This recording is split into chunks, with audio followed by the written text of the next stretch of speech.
Okay, here's a little tip for you.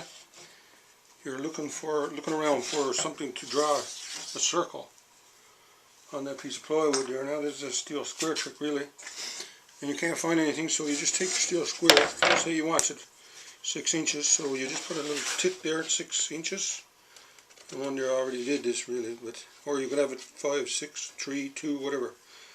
So you just drive a nail tack down in those two little marks, which is 6 inches apart.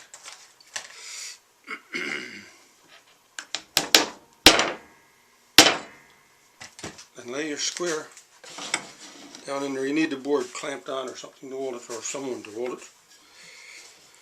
And just move your square. You got to keep your square. The thing about this is keep your steel square contacting both nails at the same time. It takes a little bit of practice, but it works anyway. So you just put your pencil or whatever down into the hole there, and just follow through with it. Like I said, it takes a bit of practice.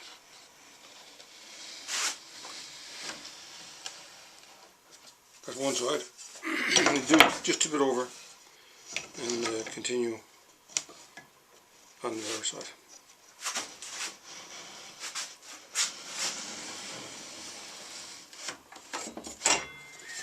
And that's your 6-inch circle right there. You know it's 6 inches anyway because you measured with your steel square before you started. So that's one of the tricks that you can do using a steel square. You never think about a circle with a square, but that's basically it.